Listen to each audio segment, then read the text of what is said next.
Welcome. Here we are at 4.3. We're going to be talking about polynomials. So the first thing we're going to do is we're going to talk about our terms, the names, the things that we are going to encounter, a lot of vocabulary.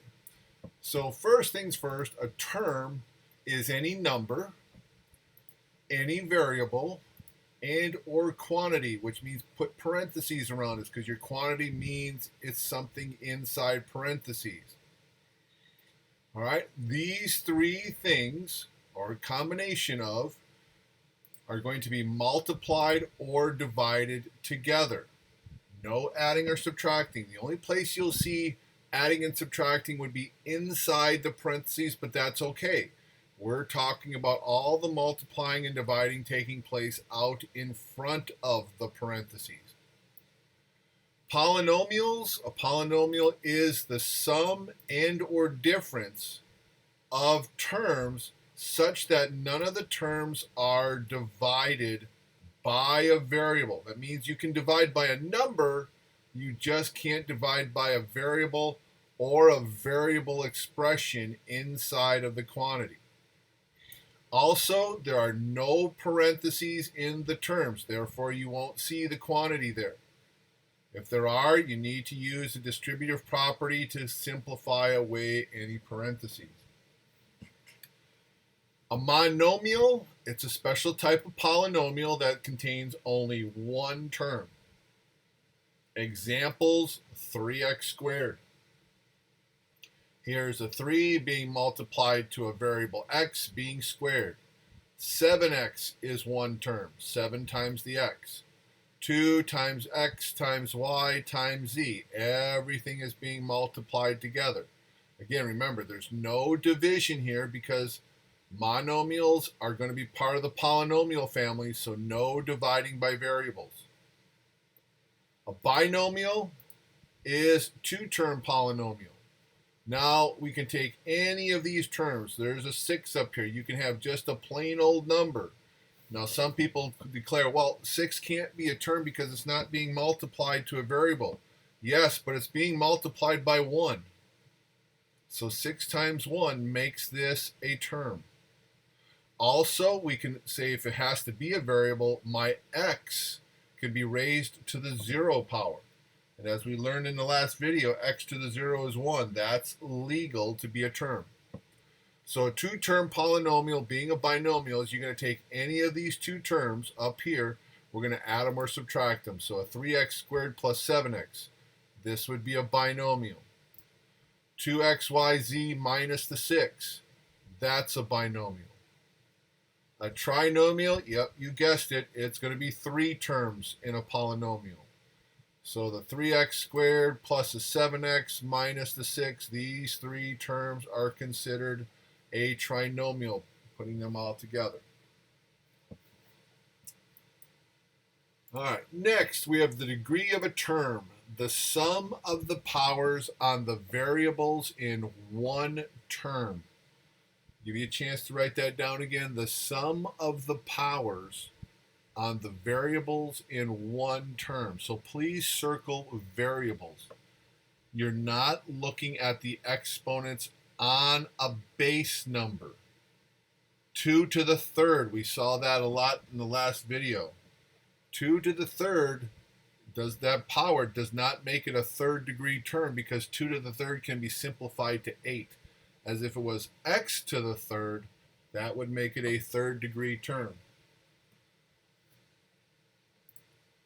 So if I had 9x squared y cubed, ignore this number out front. We only want the variables. You take the 2 plus the 3, add it together. This would be considered a fifth degree term. Now, if a variable does not have a power, like we talked about in the last video, put a 1 there and add that into it. The degree of the polynomial. The term with the highest degree will be the degree of the polynomial. So we know with our polynomial that we're adding and subtracting a bunch of terms. We're going to look at each term individually, see what the degree of every term is, and whichever term has the highest degree, that we will declare as the degree of your polynomial. A coefficient, that's the value that is multiplied to the variable in the term. So for example, here, this 9, that's going to be my coefficient. Leading term of a polynomial and leading coefficient. Now we're going to get really specific here in what's going to be a leading term. When we have a leading term and a leading coefficient, you are not allowed to have multiple variables in your terms. So the term with the highest degree will be the leading term of the polynomial, only if the polynomial consists of one variable. So you're not going to have an xyz term. You can have an x squared, you can have an x cubed, an x to the first, x to the fifth. That's the only variable. Then your leading coefficient is going to simply be the number being multiplied to that leading term. So if we were to go back, previous slide, and grab that trinomial, 3x squared plus 7x minus 6. All right, if my polynomial is made up of single variables, only x's, and again, there's an x being multiplied to that 6 right there. It's x to the 0 power. So polynomials that consist of one variable are traditionally written with the powers of the variable in descending order. This way, the leading term is written first in the polynomial. So below, our 3x squared is the leading term, and the 3 is the leading coefficient, and the polynomial is a second degree. Everything coming from your first term. So x squared, x to the first, and technically x to the 0 power, which we know can simplify to a 1, so 6 times 1 is just 6. So constants are usually always at the end. All right, so let's consider the polynomial here, 3x squared minus 9x cubed plus 5x to the fourth plus x minus 6. The first thing I notice is that my polynomial does not have the power in descending order. So I'm going to grab the highest exponent on my x, and I'm going to write that first. And if you want, again, put the 1 on your x's. And again, here's my minus 6. That's considered x to the 0 power. So every term has an x in it. Let's put them in descending order. So 5x to the fourth is first, then a minus 9x cubed, and a plus, because it's positive, 3x squared, plus x to the first, minus 6. And now we are in descending order. I always like to write my polynomials in single variables, always in descending order, so it makes everything easier to answer.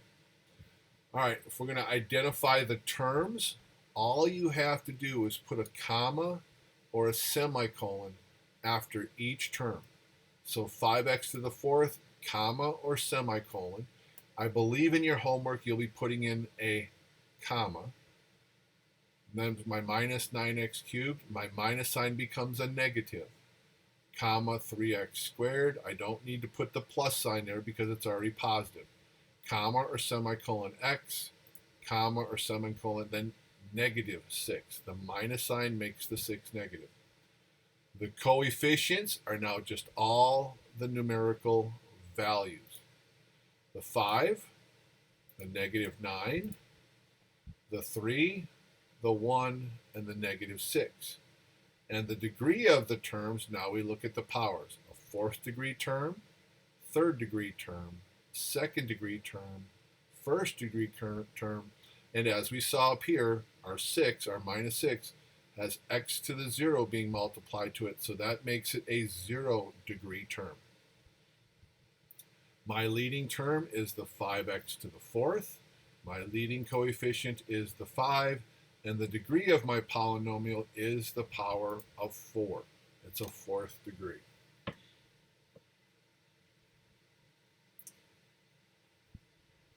So again, in the homework, you will see all the terms. You'll be asked to identify the terms. then identify their degree, identify their coefficient, identify their leading term, their leading coefficient, and the degree of the polynomial. And that's going to be easily done if you put these in descending order. Next, combine like terms. Now we will see terms that have the same variable but different powers and exponents. So here is a polynomial. And what we want to do is combine like terms and write the terms in descending order. So descending order, we're looking for the largest power first. Now to be like terms, the variable and the power have to be the same. So we're going to go down our list here looking for the biggest power. We got a 2, 3, 4, 1, 0, 2, 3, 4, 4. Whoops, I saw 3 4s here for powers. Now what I like to do, and if you're starting out doing this, put boxes around them, or it could be circles. I put boxes and include the sign in front of each coefficient. Now these are the like terms. You just add the numbers. 5 minus 7 is negative 2, plus 4 is a positive 2, x to the 4th. You keep the same x and power for that term. Combine them together, now cross them off. Now we're looking for x cubes. Let's box off our x cubes here. We have a minus 9x cubed and a plus 2x cubed. Negative 9 plus 2 is negative 7, so minus 7x cubed. Scratch them out. Go to your x squareds. We have a positive 3x squared in the front, a positive 4x squared. 3 plus 4 is 7, so plus 7x squared. Scratch them out. Now we're looking for our x to the first. We have a plus 1x and a plus 5x. 1x plus 5x is 6x's. So plus 6x. Scratch them out. We're left with just the minus 6. Tag it at the end. And there is my new polynomial, all combined together in descending order. Evaluating polynomials. Evaluate 3x to the third minus x squared plus 5x plus 4 for when x equals a negative 2. So what we're looking for here is VALU, value. You want to find the value of this polynomial when x is a negative 2. So what we want to do is we're going to take parentheses, put it around our negative 2, and we're going to also put parentheses around every x you see in the polynomial. Do not include the sign. Then we're going to take out all those x's and we're going to replace it with a negative 2 in its place. Now we're going to simplify each term individually by orders of operation. So looking at 3 times negative 2, that's not negative 6. We got to do negative 2 to the third power first. So when in doubt, write it out. 3 negative 2's. All right, we saw in the last video that 2 to the third was 8. Well, if I have 3 negatives, that's going to give me a negative 8 times 3. Or writing it all out, I can go 3 times negative 2 is negative 6. Negative 2 times negative 2 is 4. Negative 6 times 4 is negative 24, just like 3 times negative 8 is. We'll do the next term. Now this minus sign goes with this term, so if I write it all out, it's minus a negative 2 times a negative 2. Well, 3 negatives multiplied together is a negative. 2 times 2 is 4. 5 times a negative 2 is a minus 10. Bring down your plus 4. Oh, wait a minute. Minus 4 and a plus 4. They'll cancel each other out. They are opposite values. So negative 24 minus 10 is negative 34. So that's how we show the work to evaluate that. So here, there's going to be points given for putting the negative 2 into all the parentheses, simplifying each term, and then combining them together. There's going to be points for each one of those. All right, if you just go to your calculator and you try to do it that way and you just give me an answer without work, you will not get all the points for it. You might get the point for the right answer, but you're not going to get points for all these individual work in here. So more is better. All right, section 4.4, adding and subtracting polynomials. This is nothing more than combined like terms. All right, so notice that usually when you come to these adding and subtracting of polynomials, you will find that your polynomials inside the parentheses are traditionally written in descending order. This will make your combining of like terms much easier. So I start at the front here, 5x cubed, 6x squared. Who's the biggest power? Right here. I only have one 5x cubed, put that in my answer, and cross it off. Now I'm looking for an x squared. There's only one. Put in your plus 6x squared. Cross it off. Now we have a positive 2x to the first and a minus 5x to the first. Okay, combine like terms. 2 minus 5, negative 3, x to the first. Cross them off. Negative 4 plus a positive 1, negative 3. We're done. Next, if they happen to give us fractions in here, that's okay. We'll do fractional work. Don't panic. So we're adding the two polynomials, so we'll take whatever signs we see and work with those. We have an x to the fourth here and an x to the fourth. So 2/3 minus 1/3 is 1/3 x to the fourth. Cross those two out. All right, we don't have an x cubed here, so we look into this polynomial. Oh, we have a plus 5x cubed. Tag it along. Cross it off. Plus 3x squared minus 3x squared. Oh, that would be a 0x squared. You don't need to write plus 0x squared because 0 times x squared will be 0. So they're opposites. They cancel out. Now we go to x to the first. We have a minus 7x and a plus 3x to the first. Combine like terms, that's a minus 4x. Cross them off. Our constant, plus 1/2 and a minus 1/2. Again, those are opposites. They cancel each other out. We do not need to put in a plus 0. So we'll stop right there and say that's our answer. So adding polynomials is nothing more than combining like terms where our polynomials are individually in descending order. We'll just start left to right, identifying our like terms. Now, when we get to subtraction, it's a different concept. All right, and it's easy to miss this. This polynomial minus this polynomial. What we want to do is distribute a negative 1. This minus sign right here is really a negative 1 that's going to go in and change all the signs to their opposites. And what I like to do is to circle it, draw arrows under or over, doesn't matter to me, and rewrite this. So plus 2x to the fifth minus x to the fourth plus 4x cubed plus 3x squared. And then ignore that. Now, some people will work from here down to here, or you can just copy that original polynomial down. You don't need the parentheses. You're just going to identify like terms. We have a 9x to the fifth plus 2x to the fifth, 11x to the fifth. Cancel them out. Looking for an x to the fourth, not here, but there's one here. Minus x to the fourth. Cross it off. 1x cubed plus 4x cubed, that'll be a plus 5x cubed. Scratch them off. Minus 2x squared and a plus 3x squared, that'll be a plus 1x squared. You can put a 1 there or not, it's optional. Cross those out, we're just left with our constant plus 4, and we're done. All right, so your turn. Distribute the minus sign, change the signs and combine them. Hit pause right now, and I will see you when you got your answer done. All right, so if we distributed the minus sign, you should have a negative 9x squared plus 5x plus 3.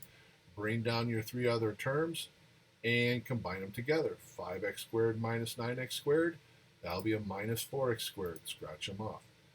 Minus 3x plus 5x plus 2x. Scratch them out. 6 plus 3, positive 9. Oops, you are done.